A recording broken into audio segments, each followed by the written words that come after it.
আসসালামু আলাইকুম। শুরু করতেছি মহান আল্লাহ পাকের নামে, যিনি পরম করুণাময় ও অত্যন্ত দয়ালু।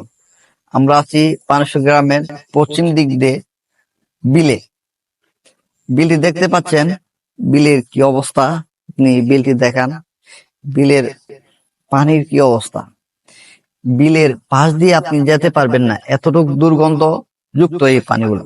পানির এই পানিগুলা কোথা থেকে আসছে, এই পানিগুলার কোথা থেকে উৎস, সেই বিষয়ে আমরা এখনো জানতে পারি নাই। আমাদের সামনে একটি বেড়া আছে, যেখানে কৃষক ভাইয়েরা গরু চড়ায়।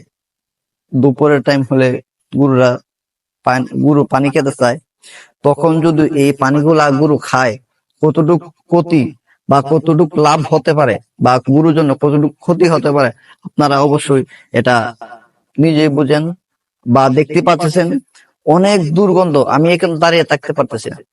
মাননীয় এমপি মহোদয়ের কাছে আমাদের এই আবেদন, এই পানির উৎসগুলা কোথা থেকে আসে। মাননীয় এমপির কাছে আমাদের এই আবেদন, পানেশ্বর গ্রামবাসীর পক্ষ থেকে, এই পানিগুলা কোথা থেকে আসে বা কারা এই বর্জ্য পদার্থ পানিগুলা ছাড়ে, এবং উনি যেন সেই কোম্পানিকে বলে যাতে এই পানিগুলা কোন ধরনের রিসাইক্লিং করে ভালো একটা দুর্গন্ধ দুর্গন্ধ যাতে না ছড়ায়, সেই ধরনের কেমিক্যাল দিয়ে পানিগুলা যাতে ছাড়ে। আর এই পানিগুলা গরু খায়, গরু বা পশু খেয়ে ফেললে কতটুকু ক্ষতি হতে পারে, সেটা তো আপনারা নিজেই বুঝেন। আর বানেশ্বর গ্রামবাসীর পক্ষ থেকে আমি বিনীতভাবে অনুরোধ জানাচ্ছি বর্তমান এমপি সৈয়দ সাইদুল হক সুমন সাহেবের কাছে, যে আমাদের এই সমস্যা আপনি দয়া করে সমাধান করবেন। আমরা যারা কৃষকরা আছি, তারা জমিতে পানি দেওয়া লাগে এই বিল থেকে। এই বিলের পানি যদি জমিতে যায়, কতটুকু ক্ষতি হতে পারে, সাথে আমরা হারে হারে টের পাচ্ছি।